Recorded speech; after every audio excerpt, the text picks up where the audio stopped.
In 1976, Alice Cooper seemed to have it all. The godfather of shock rock had successfully launched a solo career with a hit concept album and a groundbreaking theatrical tour. He was an icon, a villain, a household name. So how did his very next project, a record of immense ambition, turn into a studio nightmare that nearly cost him his career and forced the cancellation of a legendary tour? This is the story of a masterpiece born from chaos, a story about a trip to hell, both on record and on real life. This isn't just about an album, it's about what happens when a rock god's ambition smashes head-on into his own self-destruction. For Alice Cooper in 1976, that collision resulted in one of his most theatrical albums and the beginning of a slide that threatened to end his solo career. To understand the pressure cooker that created Goes to Hell, you have to go back to 1975. Alice Cooper, now officially a solo artist, released Welcome to My Nightmare. It was a monster of production, a full-blown concept album with an elaborate Broadway-style stage show that had one of the most talked-about tours of the year. While not his biggest commercial hit, the album was a success, peaking at number 5 on the Billboard 200, and proved his partnership with producer Bob Ezrin and guitarist-songwriter Dick Wagner was a creative goldmine. The trio was a perfect storm. Alice, the master of lyrics and concepts, Wagner, the musical architect who had also helped shape Lou Reed's Berlin, and Ezrin, the genius producer who could turn their wildest ideas into polished rock.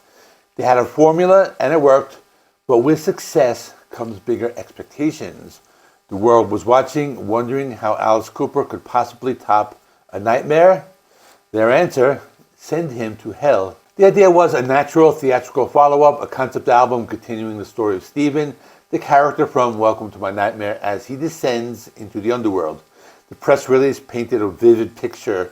For his sins, Alice would be damned to a purgatory where hell is a discotheque and the devil is a DJ. The stage was set for another grand spectacle. The album, Alice Cooper Goes to Hell, was conceived as the foundation for another massive boundary-pushing tour. But behind the concept, a dark reality was taking hold.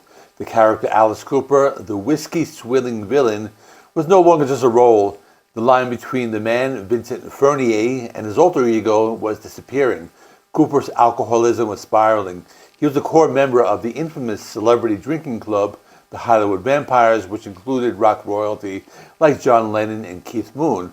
While the team planned a fictional descent into hell, Alice himself was already there. This personal crisis would become the volatile, unseen ingredient in the album's creation. The making of Goes to Hell was an exercise in ambition and excess. Producer Bob Ezrin, known for his meticulous methods, pulled out all the stops. The album's press materials noted that the production was a sprawling affair, recorded at Soundstage in Toronto, the Record Plant in New York, and RCA in Los Angeles. Ezrin assembled a crack team of session musicians, including the dual guitar wizardry of Dick Wagner and Steve Hunter, along with the powerhouse drummers Jim Gordon and Alan Schwartzberg. The credits also list noted players like Tony Levin on bass and guitarist John Tropea, who was reportedly brought in specifically for his funk and disco chops. The album was being built like a Hollywood blockbuster, layer by expensive layer, a sonic marvel taking shape amidst a whirlwind of studio bills and cross-continental travel. While Ezrin was building a pristine version of hell, Alice Cooper was living in a very real one. His alcoholism wasn't creative fuel anymore. It was a destructive force.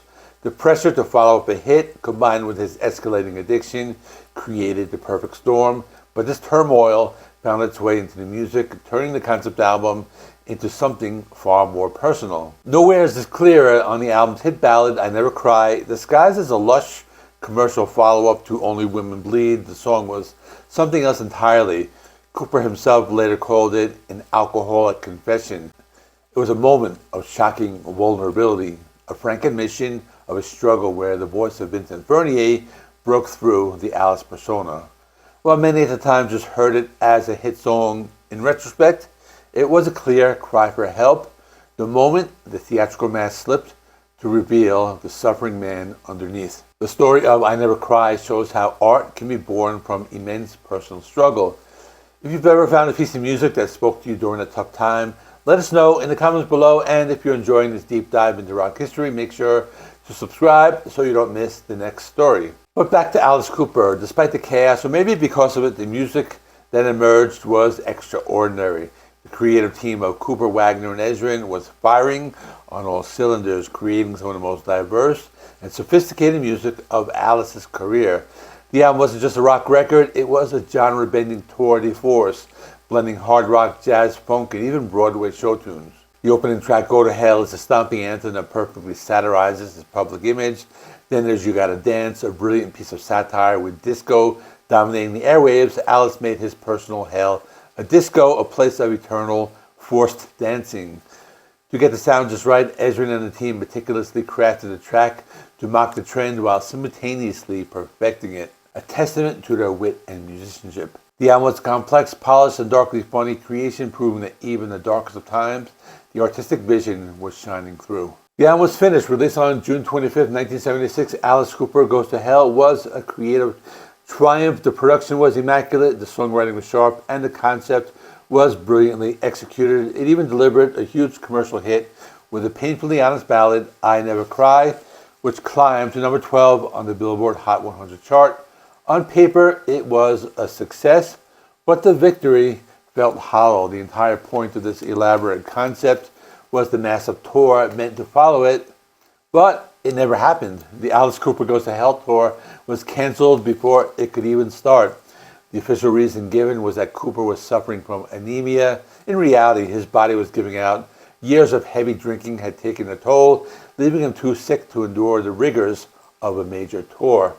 The masterpiece was complete, but the creator had collapsed.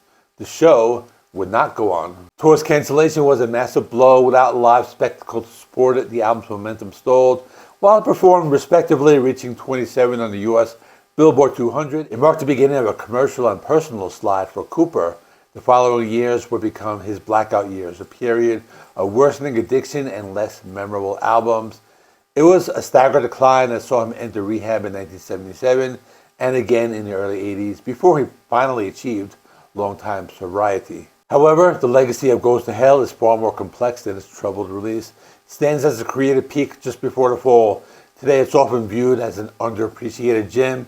The music has endured. The title track, Go to Hell, became a recurring staple in his live shows for decades. The album is the ultimate paradox, a commercial success that helped derail a career, a cry for help disguised as a hit single, and a theatrical masterpiece that was never seen on stage. It was the sound of an artist at the height of his powers and the depths of his despair. Alice Cooper Goes to Hell remains one of the most fascinating chapters in rock history. It's a high-concept studio document shaped by genius, ambition, and profound personal struggle. It was the album that brought Alice Cooper to the brink, but it also contained the seeds of his salvation. By confronting his own hell, both on record and in his life, he was ultimately able to find his way back, setting the stage for one of the greatest comebacks in rock and roll.